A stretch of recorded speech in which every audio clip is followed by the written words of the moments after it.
Bonjour à tous et merci d'avoir cliqué. Dans l'épisode d'aujourd'hui, je vous propose de nous intéresser à l'histoire d'une légende dont vous avez peut-être entendu parler, la légende du Hollandais volant. C'est parti.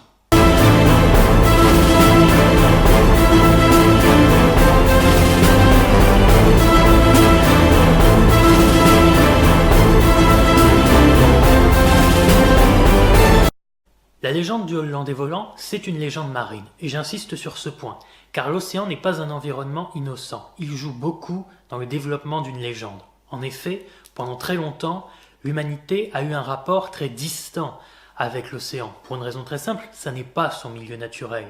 Et par conséquent, lorsqu'on était obligé de recourir à l'océan, de traverser l'océan, c'était par nécessité, pour se nourrir, pour se déplacer. Mais ce n'était pas un plaisir, ce n'était pas un loisir comme aujourd'hui. Aujourd'hui, on nage, on sait nager, on fait de la plongée sous-marine et notre rapport est beaucoup moins distant qu'autrefois avec ce milieu naturel. L'historien Alain Corbin parle d'ailleurs de conversion des regards. L'océan, c'est une vaste étendue qui a pendant très longtemps été mystérieuse pour l'être humain. Et qui dit mystère, qui dit zone d'ombre, dit terreau tout à fait favorable au développement de légendes en tout genre. Un exemple parmi tant d'autres, le kraken. Cet animal mythique est en réalité inspiré d'un animal tout à fait existant, le calamar géant. Avant de vous expliquer quelles sont les bases de cette légende, j'aimerais que nous nous intéressions à un lieu tout à fait précis, le cap de Bonne-Espérance. Le cap de Bonne-Espérance est situé tout au sud du continent africain. Il a été franchi pour la première fois par des Européens en 1488, par des Portugais précisément, une expédition menée par Bartolomeu Dias. Et lorsqu'il décide de nommer ce cap, il lui choisit ce nom, Capo Tormentoso, le cap des tempêtes. Pourquoi le cap des tempêtes?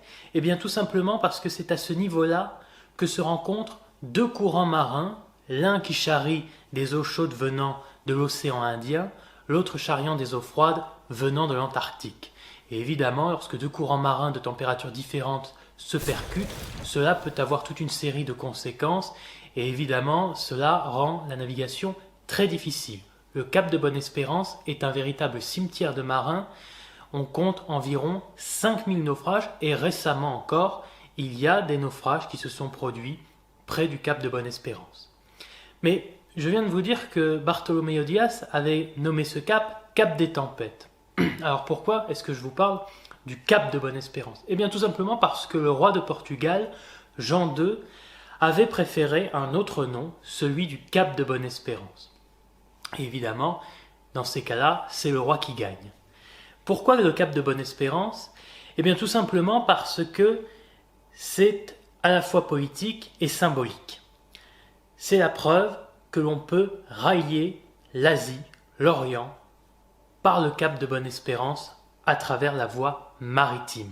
C'est une étape, c'est un symbole. Si vous avez réussi à rallier le cap de Bonne-Espérance, vous en êtes à la moitié du chemin. Et puis, il ne faut pas oublier que le cap de Bonne-Espérance, d'un point de vue européen, c'est le bout du monde.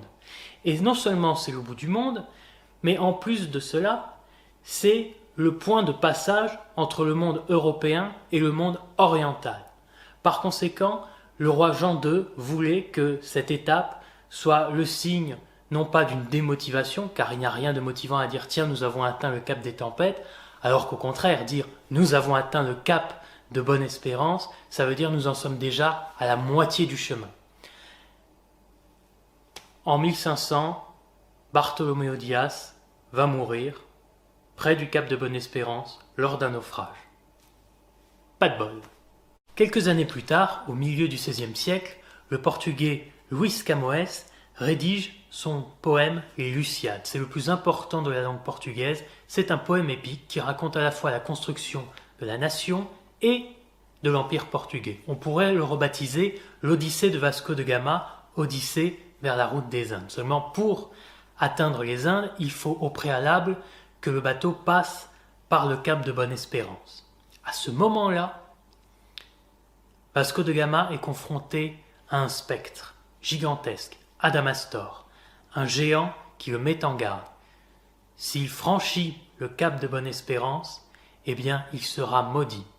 Adamastor conseille donc à l'explorateur de faire demi-tour, il n'en fera rien, et Vasco de Gama, dans le poème de Camões, se montre victorieux. Évidemment, c'est un poème, il n'y a aucune historicité à trouver là-dedans. Une figure fantomatique qui porte malheur et que l'on croise au détour du cap de Bonne-Espérance, cela est un élément supplémentaire qui sera emprunté ultérieurement par le Hollandais volant. Intéressons-nous maintenant aux faits qui ont jeté les bases de la légende. Nous sommes en 1678. Le capitaine hollandais Bernard Fock, membre de la Compagnie néerlandaise des Indes orientales, doit faire le trajet entre la Hollande, en Europe, et Java, en Asie. Il réalise ce parcours en seulement 3 mois et 4 jours. C'est un véritable record pour l'époque. Ce record est évidemment salué. Certains disent qu'il allait tellement vite qu'ils avaient le sentiment que son bateau volait. Capitaine hollandais, un bateau qui vole. Il faut bien comprendre que lorsque l'on parle du Hollandais volant, on parle à la fois du capitaine et de son navire, et évidemment de son équipage qui est englobé de la même manière. Les mauvaises langues estiment que cette performance est due à une intervention surnaturelle. Pourquoi pas un pacte avec le diable? Un capitaine hollandais qui semble avoir passé un pacte avec le diable et qui est donc maudit en retour, et qui meurt dans ce lieu si dangereux où est déjà intervenu le fantôme d'Adamastor. Voilà quels sont les éléments qui ont jeté les bases de la légende. Mais la légende ne s'arrête pas là. Cette légende, elle a beaucoup évolué. Elle s'est beaucoup enrichie au fur et à mesure du temps par le biais de la littérature, des arts et notamment l'opéra et le cinéma. C'est ce que nous allons voir tout de suite.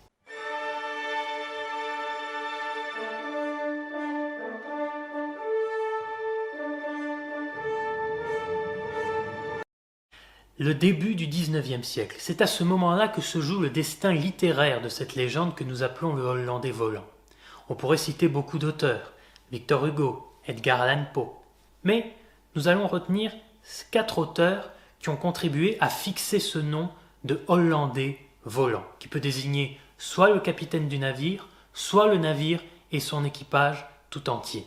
Tout d'abord, il faut citer John Macdonald, qui a écrit en 1790 Travels in Various Parts of Europe.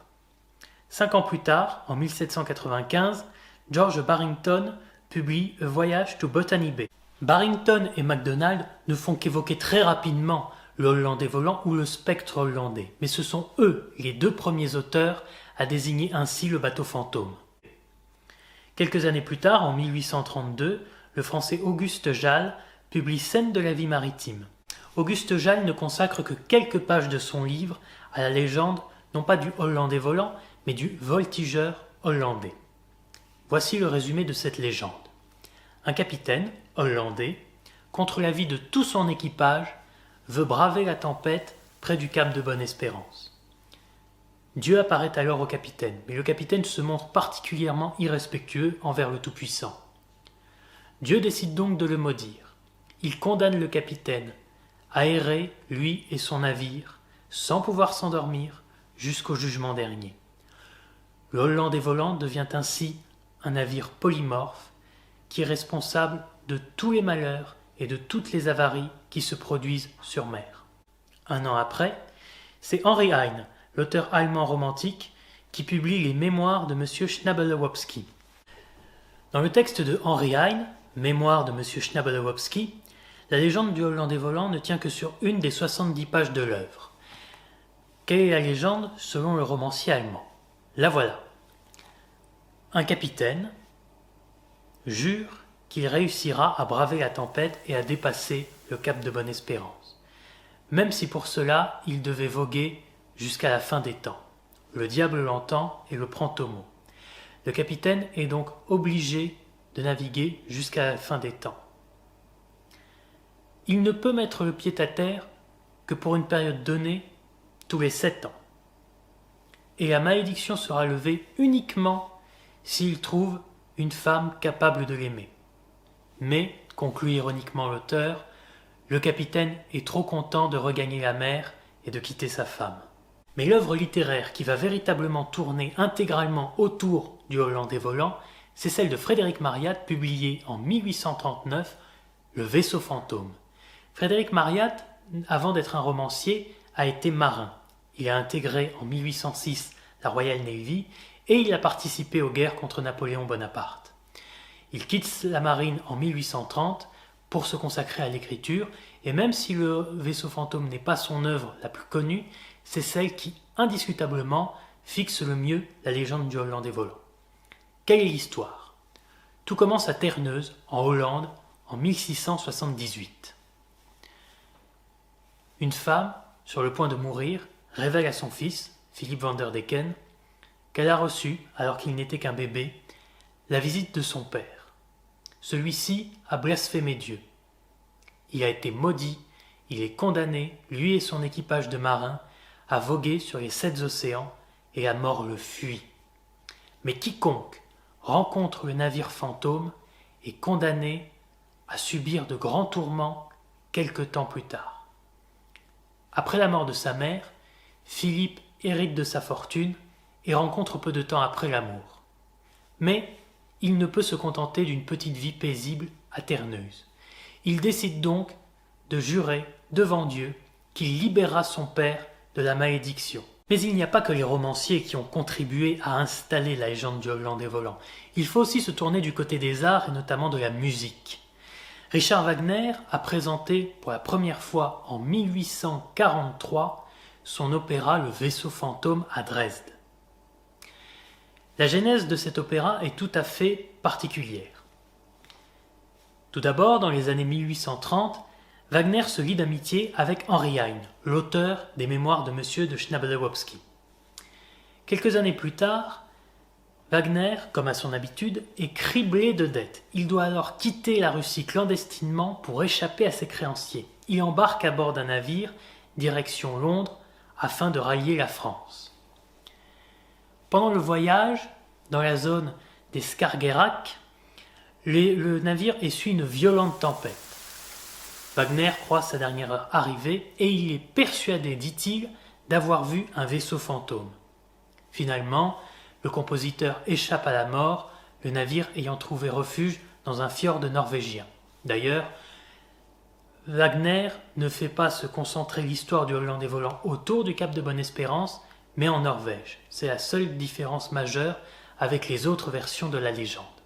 Une fois installé à Paris, il commence la rédaction du vaisseau fantôme et l'opéra est publié pour la première fois à Dresde en 1843. L'opéra est moyennement accueilli par le public, mais il y a dans la salle un certain Frédéric Auguste II, roi de Saxe, qui lui propose rien de moins que de devenir le chef d'orchestre de la cour, ce qui offre à Wagner une situation plus qu'intéressante et ce qui contribuera à sa notoriété et bien entendu à celle du vaisseau fantôme.